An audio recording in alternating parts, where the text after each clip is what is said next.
Welcome in my YouTube channel. मैं हूं AK Kashyap. Bihar शिक्षक बहाली में आपका स्वागत है।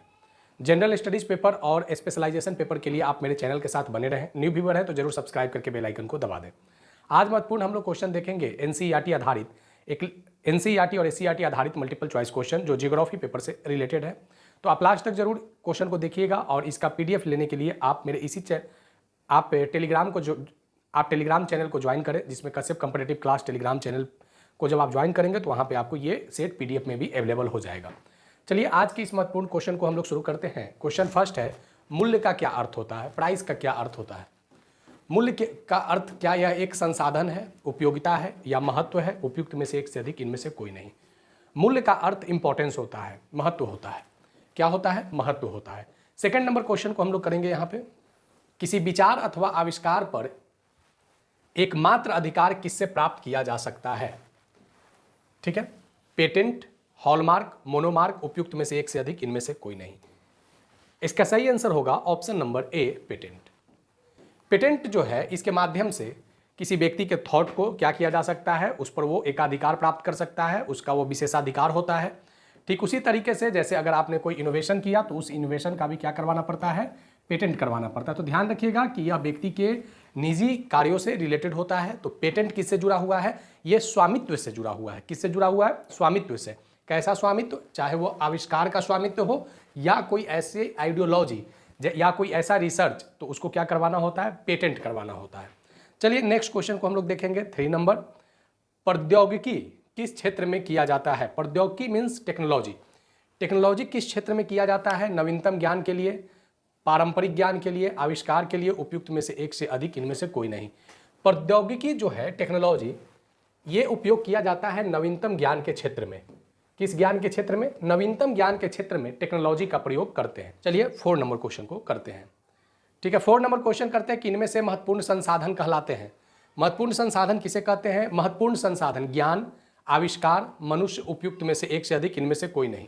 देखिए संसाधन में यहाँ पे जो बात कर रहा है महत्वपूर्ण संसाधन, यहाँ जो ऑप्शन आप देख रहे हैं ABC, ये सभी संसाधन है, सभी रिसोर्सेस हैं। लेकिन जो महत्वपूर्ण संसाधन इसमें है वह कौन है? मनुष्य। मनुष्य से बड़ा कोई महत्वपूर्ण संसाधन नहीं है। ठीक है, आविष्कार या ज्ञान जो है ये इसके सेकेंडरी संसाधन हो सकते हैं, लेकिन ह्यूमन जो है ये क्या है? ह्यूमन जो है ये आपका सबसे इंपॉर्टेंट संसाधन है, सबसे इंपॉर्टेंट रिसोर्स है। ठीक है, चलिए आगे देखिए 5 नंबर, किसी पदार्थ को संसाधन में परिवर्तन करने में इनमें सहायक होता है समय और प्रौद्योगिकी, नवीकरणीय संसाधन, अनवीकरणीय संसाधन, उपयुक्त में से एक से अधिक, इनमें से कोई नहीं। देखिए किसी पदार्थ को संसाधन में परिवर्तित करने के लिए 2 बातों को होना बहुत जरूरी है। सबसे पहली बात क्या होगा? एक समय, और दूसरा क्या? टेक्नोलॉजी। तो समय और प्रौद्योगिकी, टाइम एंड टेक्नोलॉजी जो है, ये किसी पदार्थ को संसाधन में परिवर्तन करने में क्या होता है? सहायक होता है। ठीक उसी तरीके से जो आप नवीकरणीय या अनवीकरणीय संसाधन जो देख रहे हैं, ये संसाधन के घटक होते हैं। ये क्या होते हैं? संसाधन के घटक होते हैं, कंपोजर होते हैं। ठीक है, क्या होते हैं? रिसोर्सेस के ये सारे कंपोजर हैं। लेकिन जो संसाधन परिवर्तन करने में जो सहायक होता है वह सहायक होता है समय और प्रौद्योगिकी। चलिए 6 नंबर क्वेश्चन करते हैं, इनमें से कौन सा संसाधन नवीकरणीय है। अब यहां देखिए एक बात निकल कर आती है कि संसाधन जो होता है वो मुख्यतः 2 तरीके का होता है, और दोनों तरीके का संसाधन जो है वो प्राकृतिक संसाधन में मुख्यतः आते हैं। जैसे एक संसाधन जो आप देख रहे हैं ये नवीकरणीय संसाधन है, और एक संसाधन होता है अनवीकरणीय। दोनों में अंतर से भी क्वेश्चन पूछते हैं कि दोनों को कैसे क्लासिफिकेशन किया जाता है। तो इन सारे बातों को ध्यान देने के लिए, जैसे एग्जाम्पल के लिए अगर हम लोग पानी को लेते हैं, जल को लेते हैं, वाटर क्या है? जल एक प्राकृतिक संसाधन है, एक नेचुरल रिसोर्स है। प्राकृतिक संसाधन होने के बाद जल जो है ये नवीकरणीय संसाधन है। क्यों नवीकरणीय संसाधन है? क्योंकि देखिए यहाँ पे जब वाटर पृथ्वी पे आती है तो ये क्या होता है? वेपराइज होता है। वेपराइज होकर फिर ये रेन बन के फिर ये क्या हो जाता है? रेन बन के ये आता है, फिर वाटर और फिर रेन। ये जो प्रक्रिया जो अनवरत चलते रहता है, तो इस तरीके के प्रक्रिया को बोलते हैं नवीकरणीय प्रक्रिया। यानी जो कंटिन्यू जिसका साइकिलिंग होते रहे वो नवीकरणीय होगा। लेकिन अनवीकरणीय जो जब एक बार इसका अगर हम लोग यूटिलाइज कर लेते हैं तो उसका फिर दोबारा हम लोग यूज नहीं कर सकते हैं। वो धीरे धीरे संसाधन नहीं बन रहा है, जैसे पेट्रोलियम, जैसे कोयला। तो तो ये सभी अनवीकरणीय संसाधन है। ठीक है, तो इनमें से कौन सा संसाधन नवीकरणीय है? तो इसमें सबसे जो महत्वपूर्ण है वो कौन हो गया? जल हो गया। कौन सा संसाधन? जल हो गया। मृदा और वन, वन जो आप देख रहे हैं ये अनवीकरणीय संसाधन है। कैसा संसाधन है? अनवीकरणीय संसाधन है, क्योंकि वनों को अगर हम लोग कटाई कर देते हैं तो एक बड़ा क्षेत्र जो है वह खाली होते जाता है।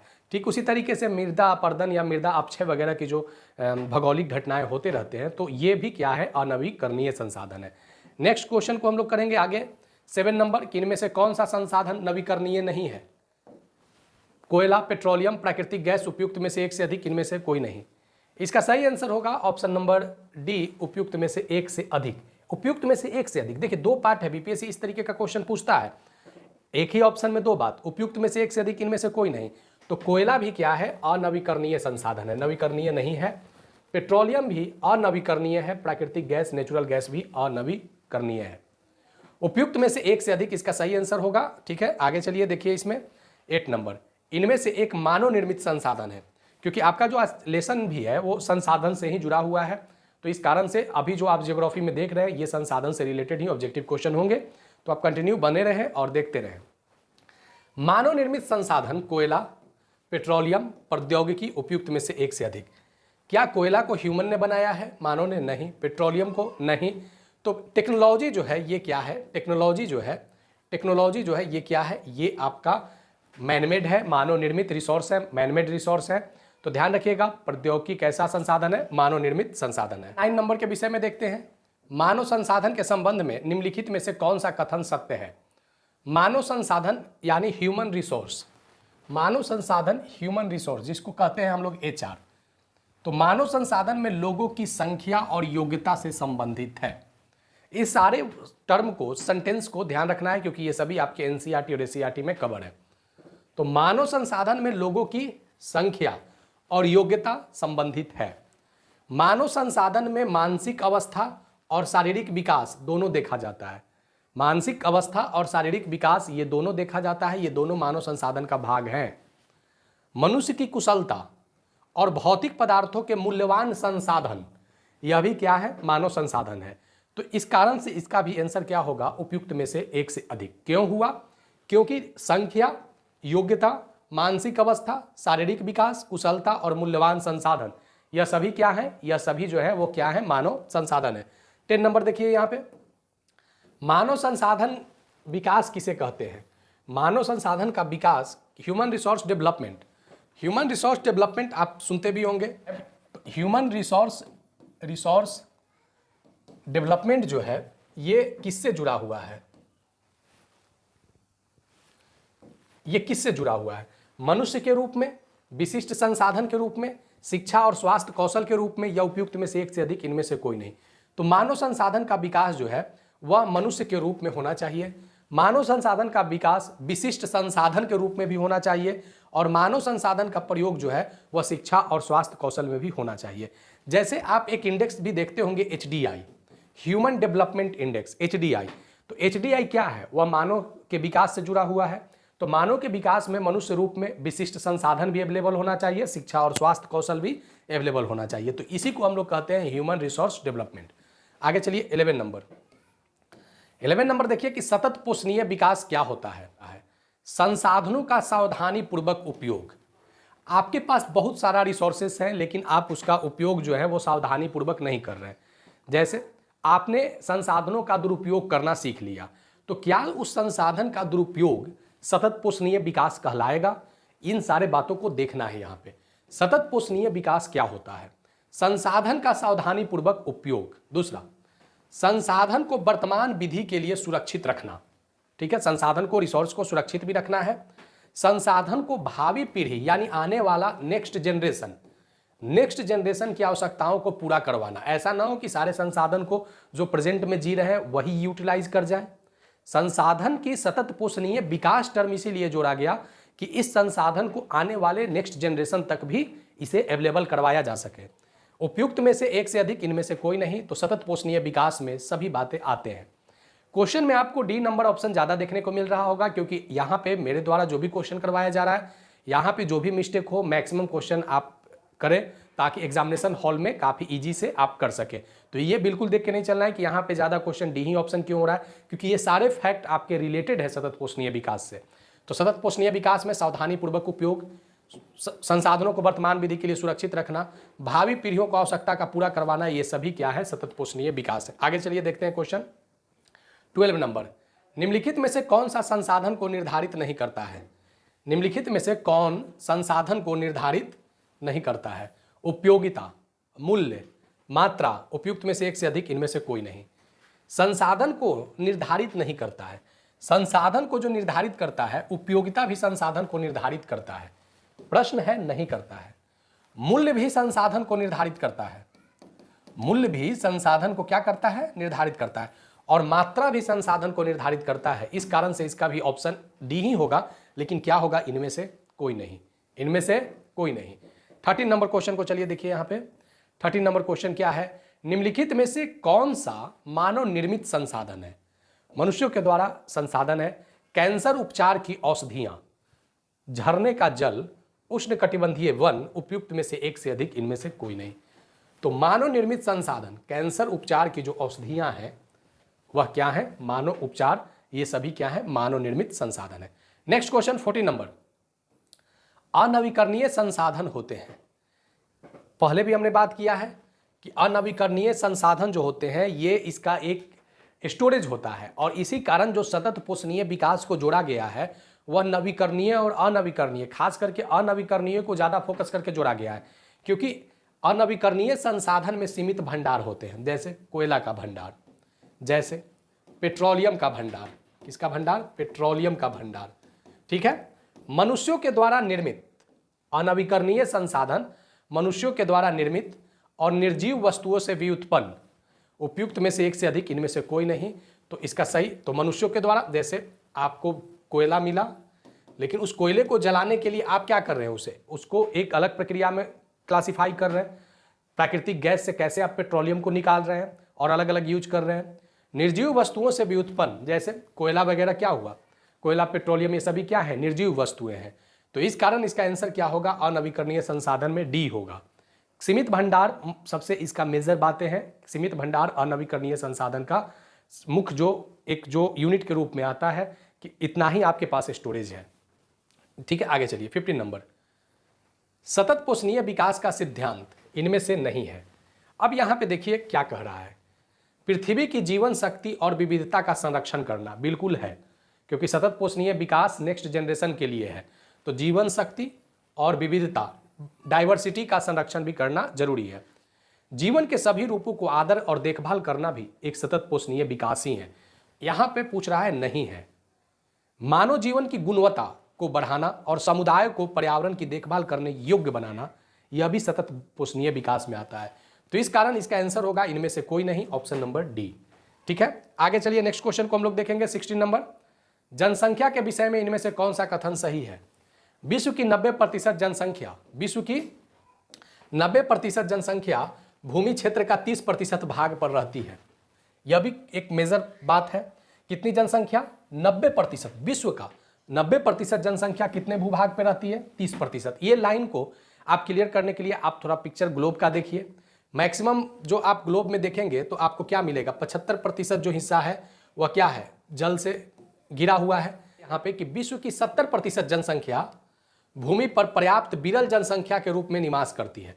देखिए टोटल जनसंख्या कितना है, 90% पे बात कर रहा है।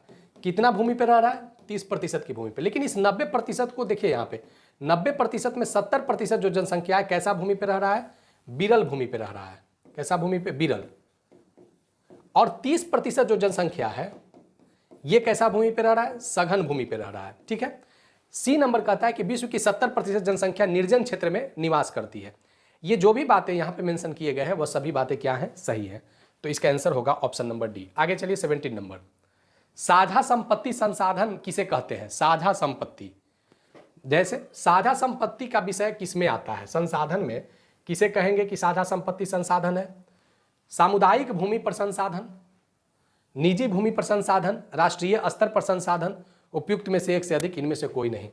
इस साझा संपत्ति संसाधन उसे कहते हैं जो सामुदायिक भूमि पर संसाधन है। जैसे सामुदायिक भूमि पर जो संसाधन, जैसे वन, क्या है? साझा भूमि संसाधन है। तो इसका आंसर क्या होगा? Option number A. इसका आंसर क्या होगा? ऑप्शन नंबर ए, साझा भूमि संसाधन किसे कहते हैं? सामुदायिक भूमि पर संसाधन को कहते हैं। चलिए आगे देखिए 18 नंबर, सही कथन का चयन करें। सही कथन का चयन करें। जनक सेल रंग, गठन और रासायनिक गुणधर्म में खनिज की मात्रा को निर्धारित करता है। कौन सा सेल की बात कर रहा है? जनक सेल। ये जनक सेल देखिए, अर्थ का जो लेयर होता है, ये सबसे जो ये नीचे वाला जो लेयर होता है, यहीं पे जनक सेल मिलता है। कौन सा सेल? जनक सेल। ये इसका गठन जो है रासायनिक गुणधर्म खनिज की मात्रा को निर्धारित करता है। बी नंबर देखिए कि जलवायु, तापमान, वर्षा और ह्यूमस का निर्माण के दर को भी प्रभावित करता है। कौन? जनक सेल।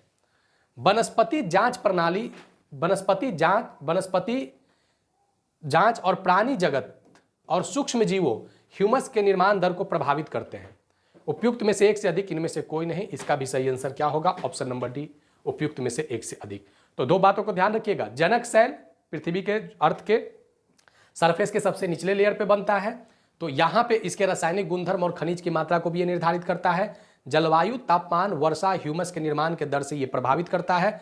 वनस्पति और प्राणी जगत में सूक्ष्म जीव ह्यूमस के निर्माण दर को भी प्रभावित करते हैं। नेक्स्ट क्वेश्चन चलिए 19 नंबर। 19 नंबर क्वेश्चन जरा देखिए यहाँ पे कि भूमि के किस भाग में जनक चट्टानें प्राप्त होते हैं। अभी जो बात किए हैं हम, तो ये ऊपरी परत पे, मध्य परत पे, निम्न परत पे, उपयुक्त में से एक से अधिक, इनमें से कोई नहीं। सी नंबर इसका सही आंसर होगा। अर्थ के सबसे निचले जो पार्ट होते हैं, सबसे जो निम्न स्तर होता है, यहीं पे कौन सा सेल मिलता है? जनक सेल मिलता है। कौन सा सेल मिलता है? जनक सेल। ठीक है, आगे चलिए 20 नंबर। अपक्षय का संबंध किससे है? अपक्षय, अनावरित सेल का टूटना, क्षय होना, अनावरित सेल का निर्माण होना। तो इसका सही आंसर है अनावरित सेल का टूटना, अपक्षय। ये टूटता किससे है? ये पत्थर जो होते हैं टूटते किससे है? हवा से, पानी से और सूर्य के प्रकाश से। अपक्षय जो होता है मुख्यतः ये तीन बातों से ज्यादा होता है, हवा से, पानी से, सूर्य के प्रकाश से। तो अनावरित सेल का टूटना या क्षय होना अपक्षय कहलाता है। डी नंबर इसका भी आंसर क्या होगा? डी नंबर ही आंसर होगा इसका। चलिए नेक्स्ट क्वेश्चन देखिए 21 नंबर। 21 नंबर देखिए कि मृदा के निर्माण में, मिट्टी के निर्माण में इनमें से कौन सा कथन सही नहीं है? जनक सेल का स्वरूप, जलवायु कारक, स्थलाकृतियां और जैव पदार्थ, उपयुक्त में से एक से अधिक, इनमें से कोई नहीं। मृदा के निर्माण में इनमें से कौन नहीं है? तो देखिए इनमें से, इसको सही करते हैं, इनमें से कौन है?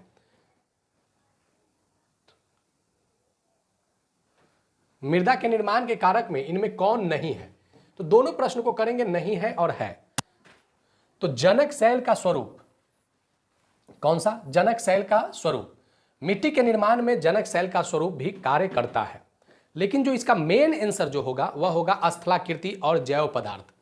कौन होगा?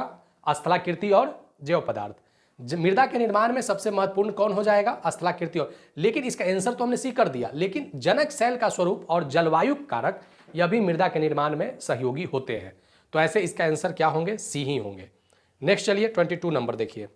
इनमें से किस प्रक्रिया के तहत मृदा की आर्द्रता, देखिए यहां से क्वेश्चन बहुत इंपॉर्टेंट है। इनमें से किस प्रक्रिया के तहत मृदा की आर्द्रता, जो मिट्टी का ह्यूमिडिटी होता है, उसे रोका जाता है? मल्च बनाना, वेदिका फॉर्म, समुच्च रेखीय जुताई, इनमें से कोई नहीं, एक से अधिक। तो मल्च के माध्यम से, किसके माध्यम से? मल्च के माध्यम से। मल्च बनाने की प्रक्रिया से क्या करते हैं हम लोग, आगे जानेंगे कि मल्च कैसे बनता है। तो किस प्रक्रिया में मृदा की ह्यूमिडिटी, सॉइल की जो ह्यूमिडिटी है उसको क्या करते हैं? रोकते हैं। तो मल्च के माध्यम से हम लोग सॉइल की ह्यूमिडिटी को रोकते हैं। आगे चलिए, किस प्रक्रिया के तहत, कौन सा क्या है?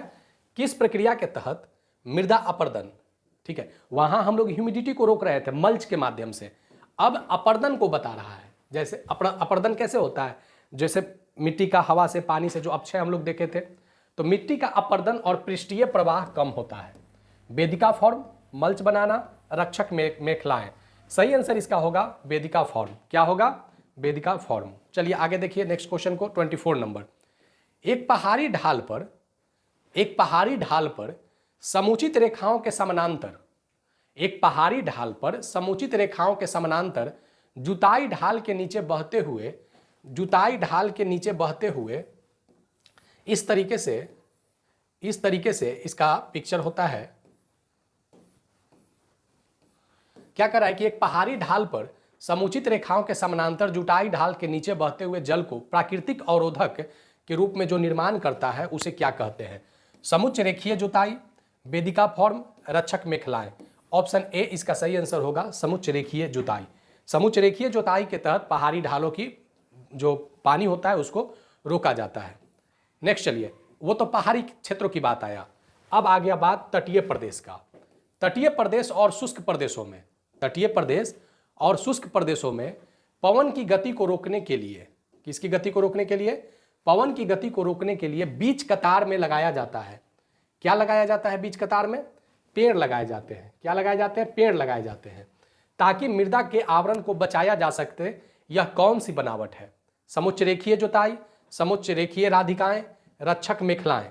इसका सही आंसर होगा ऑप्शन नंबर सी, रक्षक मेखलाएं। ठीक है, नेक्स्ट चलिए, तो यहां पे क्लियर हो गया। एक जो तटीय प्रदेश शुष्क प्रदेशों में जो वृक्ष लगाए जाते हैं बीच कतार में, वो क्या होता है? रक्षक मेखलाएं। वर्ष 1975 में जो भी क्वेश्चन आपको मिलेगा सब आपके एनसीईआरटी और एससीईआरटी आधारित है। वर्ष 1975 में मानव उपयोग के लिए जल का खपत कितना घन किलोमीटर वर्ष प्रति वर्ष था? इसका सही आंसर होगा ऑप्शन नंबर ए, 3850। देखिए, वर्ष 1975 में कितना? वर्ष 1975 में 3850 घन किलोमीटर था प्रति वर्ष। जब 2000 वर्ष की बात करें, ईस्वी 2000 ईस्वी की अगर बात करें, तो यहां पे मानव उपयोग के लिए जो जल का खपत था यह बढ़कर हो गया 6000 घन किलोमीटर प्रति वर्ष। ध्यान रखिएगा डाटा। चलिए नेक्स्ट देखिए 27 नंबर।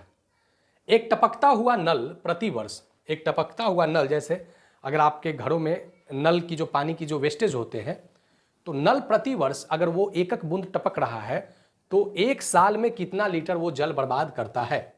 1000 लीटर, 100 लीटर, 1200 लीटर, उपयुक्त में से एक से अधिक, इनमें से कोई नहीं। C is right answer, 1200 litre. Next question, जल किस प्रकार का प्राकृतिक संसाधन है? इस क्वेश्चन का आंसर हम टिक नहीं करेंगे क्योंकि पहले भी बात हो चुकी है कि जल जो है वह नवीकरणीय संसाधन है। आइए 29 नंबर पे। देखिए यहां पे एक बात ध्यान रखिएगा कि अगर 1 to 5 में है, पीआरटी में है, सीट कम है इस बार, लेकिन फिर भी अगर आप पीआरटी में अगर आप हैं तो आपको जो भी करना है जनरल स्टडीज पर विशेष फोकस करना है, क्योंकि आपके लिए पेपर वाइज सब्जेक्ट सिलेक्शन नहीं है। तो आपको सोशल साइंस ये सभी को एकदम कंप्लीट रखना होगा। अगर आप क्लास 6 to 8 में है, अगर आप क्लास 6 to 8 में है, तब आपके लिए जीएस का पेपर में, तो जीएस के पेपर के लिए ये सब क्वेश्चन तो आएंगे ही। उसके बाद आपका सोशल साइंस स्पेशलाइजेशन है। कौन सा? Social science. तो सोशल साइंस स्पेशलाइजेशन में ये क्वेश्चन पूछे जाएंगे 6 to 8 में।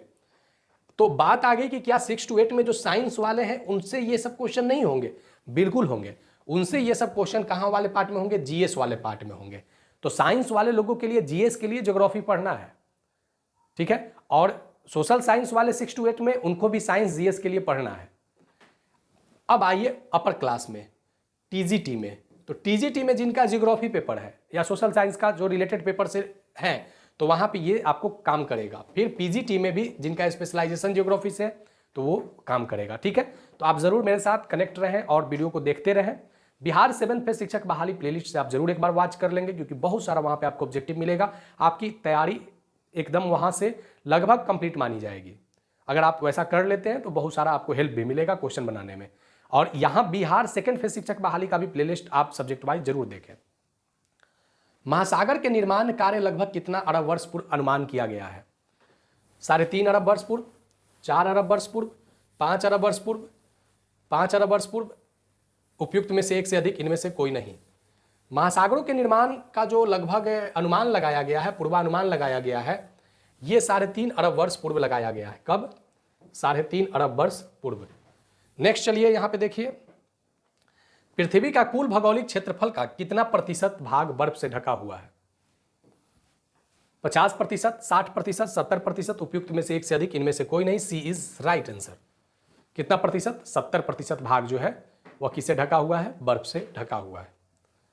31 नंबर, कितना प्रतिशत भूभाग अलवणीय जल है? जल दो प्रकार का होता है, एक जो होता है लवणीय जल, जैसे समुद्र का पानी क्या है? लवणीय जल है। अलवणीय जल में जैसे अंडरग्राउंड वाटर आ गया, और जो भी पीने योग्य जो जल होते हैं तो वे कहलाते हैं अलवणीय जल, और इसका प्रतिशत है 2.5%। कितना प्रतिशत है? 2.5%। चलिए आगे देखिए, किस भौगोलिक क्षेत्र में बर्फ का प्रतिशत सर्वाधिक प्राप्त है? अंटार्कटिक, ग्रीनलैंड, पर्वतीय प्रदेश, उपयुक्त में से एक से अधिक, इनमें से कोई नहीं। तो जो भौगोलिक प्रदेश है तो अंटार्कटिक, ग्रीनलैंड और पर्वतीय प्रदेश, यह सभी क्या है? बर्फ से ढका हुआ क्षेत्र है। तो मैक्सिमम जो बर्फ मिलते हैं आपको इन सभी प्रदेशों में मिलेगा। 33 नंबर, भारतीय नागरिक अपने दैनिक क्रियाकलाप में लगभग कितना लीटर जल का उपयोग करते हैं? 100 लीटर, 120 लीटर, 150 लीटर, उपयुक्त में से एक से अधिक, इनमें से कोई नहीं। C is right answer, 150 litre. कितना लीटर? 150 लीटर। नेक्स्ट क्वेश्चन, एक भारतीय नागरिक औसतन प्रति व्यक्ति प्रतिदिन कितना लीटर पानी पीने का उपयोग करता है? एवरेज एक भारतीय नागरिक प्रतिदिन कितना पानी पीता है? कितना लीटर? 3 लीटर, 4 लीटर, 5 लीटर, उपयुक्त में से एक से अधिक, इनमें से कोई नहीं। ए इज राइट आंसर, 3 लीटर। अब क्वेश्चन होगा कि ऐसा क्वेश्चन कहां से आया? तो ये सभी फैक्ट आपके एनसीईआरटी और एससीईआरटी में कवर है, दिए हुए हैं, तो इस कारण से यहाँ पे मेंशन करना जरूरी है। तो प्रतिदिन जो पीने वाला जो पानी है वो कितना लीटर है? 3 लीटर है, भारतीय लोग यूज करते हैं। एक भारतीय नागरिक प्रतिदिन सर्वाधिक उपयोग किस क्रियाकलाप में जल का करता है? सबसे ज्यादा वाटर का जो वेस्टेज होता है वो किस क्रियाकलाप में होता है? बर्तन धोना, बागवानी, कपड़ा धोना और शौचालय फ्लशिंग, उपयुक्त में से एक से अधिक, इनमें से कोई नहीं। सी इज राइट आंसर, कपड़ा धोने और शौचालय फ्लशिंग में लगभग 40 लीटर यानी 80 लीटर पानी जो है ये क्या होता है? प्रतिदिन वेस्टेज होता है। औसतन ये बात निकल कर आई है। चलिए 36 नंबर क्वेश्चन देखिए कि एशिया के किस भूभाग में जल की उपलब्धता की कमी देखी गई है? पश्चिमी एशिया एवं दक्षिणी एशिया, पश्चिमी एशिया एवं पूर्वी एशिया, दक्षिणी एशिया एवं मध्य एशिया, उपयुक्त में से एक से अधिक, इनमें से कोई नहीं। तो इसका आंसर होगा पश्चिमी एशिया और दक्षिणी एशिया। पश्चिमी एशिया और दक्षिणी एशिया। दक्षिणी एशिया में जो देश आप देख रहे हैं वो क्या है? सार्क। क्या है? सार्क है। सार्क जो है वो साउथ एशियन ही है। तो साउथ एशियन में कितना देश है? 8 देश है। तो ये सभी देशों में भी जल संकट है, ठीक है। भारत भी इसमें पार्टिसिपेट करता है। जल की उपलब्धता के समस्या इनमें से किस महाद्वीप में देखी गई है?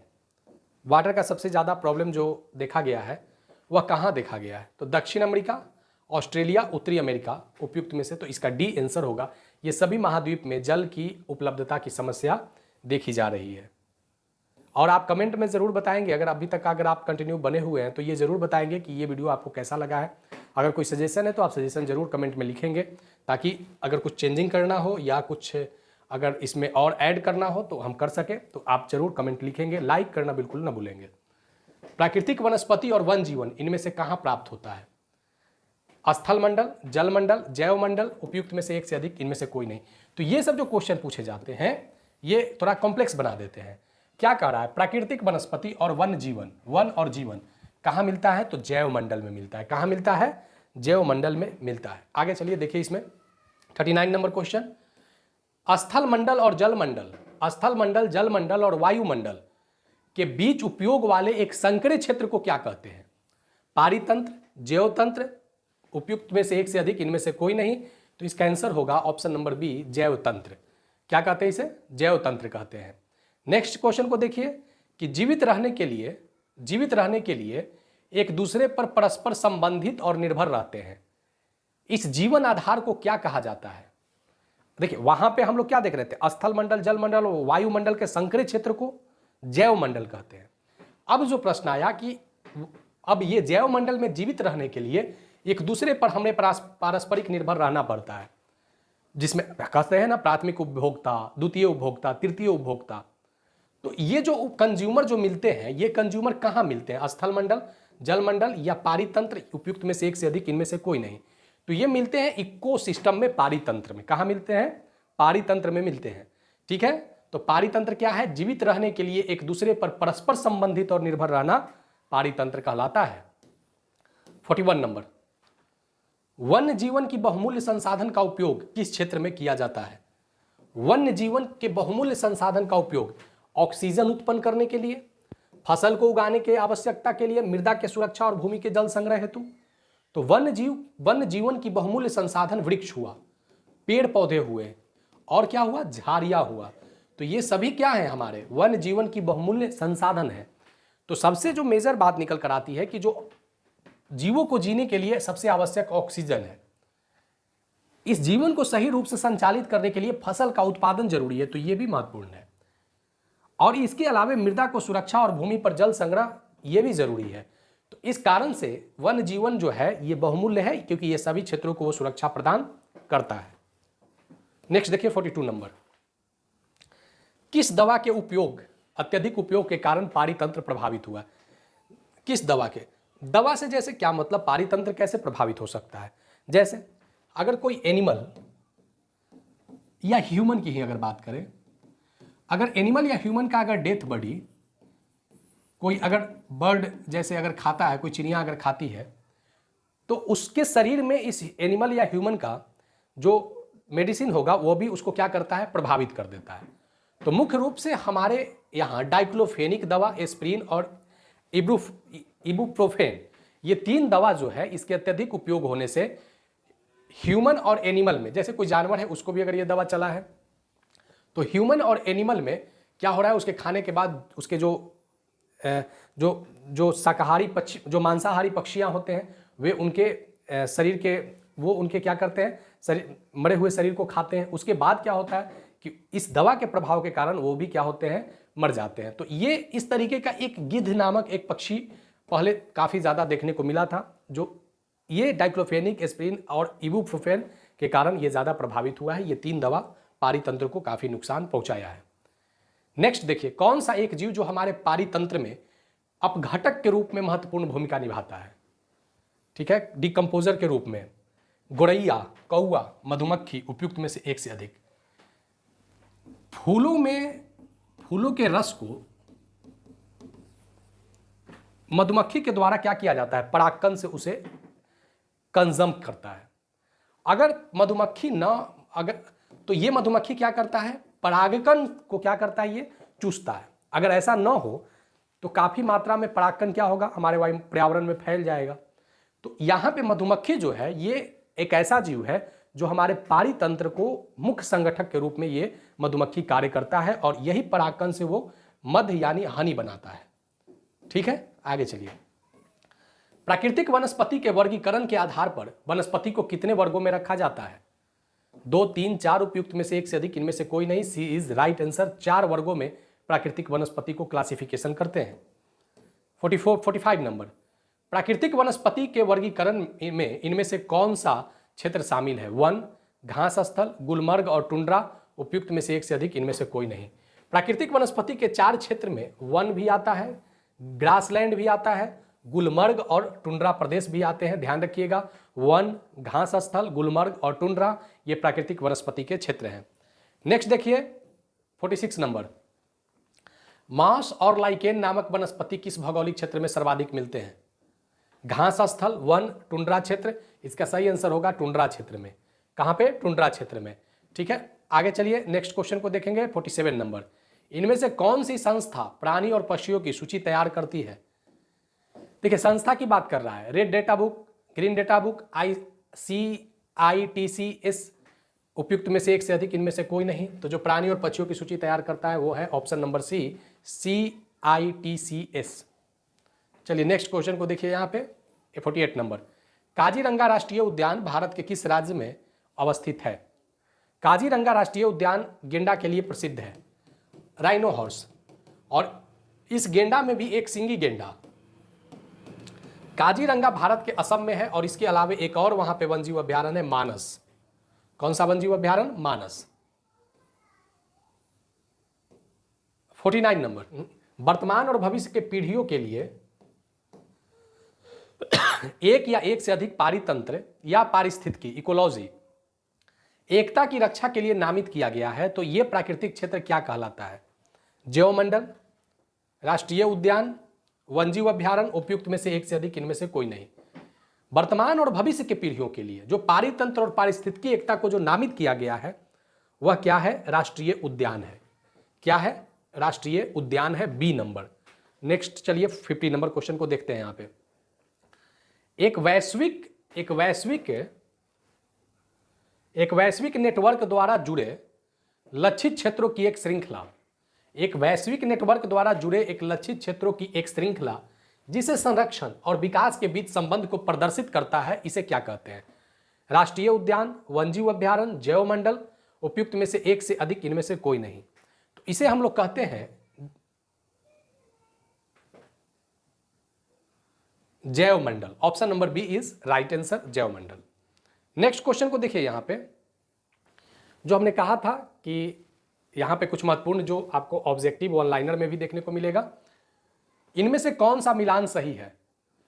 शब्द को जरा समझिएगा। एक है रक्षक मेखलाएं, समोच्च रेखाएं और वेदिका फॉर्म।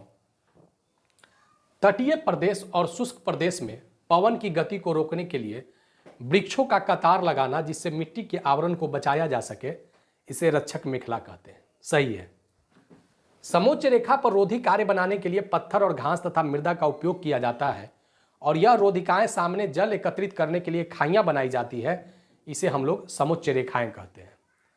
सी नंबर है चौड़े समतल सोपान अथवा वेदिका तीव्र ढालों पर बनाए जाते हैं ताकि सपाट सतह पर फसल उगाने के लिए उपलब्ध हो। इसे पृष्ठ या प्रभाव या मृदा कटाव कम होता है, इसे वेदिका फॉर्म कहते हैं। D is right answer. इसका सही आंसर हुआ ऑप्शन नंबर डी। आपका 52 नंबर जो है क्वेश्चन, ये लास्ट क्वेश्चन है। वर्षा दोहन से बहुत ज्यादा वर्षा होने से मिट्टी का क्या होता है? अब अपर्दन होता है। तो मिट्टी को सुरक्षित रखने के लिए फसल लगाने के लिए कौन सी व्यवस्था किया जाना चाहिए? एक ही फसल को बार बार उगाना, बीच में की फसल को उगाना, बीच बीच में फसल उगाना, खेतों को परती छोड़ना। B is right answer. एक ही फसल को अगर उगाएंगे तो इससे क्या होगा? एक टाइम ड्यूरेशन बढ़ जाएगा। तो अगर बहुत ज्यादा वर्षा हो रही है तो क्या हो रहा है? मिट्टी के क्षरण से मिट्टी के पर्दन से बचने के लिए कि आप कम समय उस भूमि को परती रखें और कंटिन्यू उसमें आप प्लांटेशन करते रहें, तो ये इससे क्या होगा? वर्षा दोहन से सुरक्षित रहेगा। 52 क्वेश्चन इसमें लगभग किए हैं हम लोग। इस बुक को कंप्लीट करने में 150 क्वेश्चन चाहिए, 150। अभी 100 क्वेश्चन और बचा हुआ है, कंटिन्यू हम करवाएंगे। साथ ही आप मेरे चैनल को अगर सब्सक्राइब नहीं किया तो सब्सक्राइब करके बेल आइकन को जरूर दबा दीजिए। वीडियो को लाइक और शेयर करना बिल्कुल ना भूलेंगे। मिलेंगे नेक्स्ट टॉपिक नेक्स्ट वीडियो में। धन्यवाद।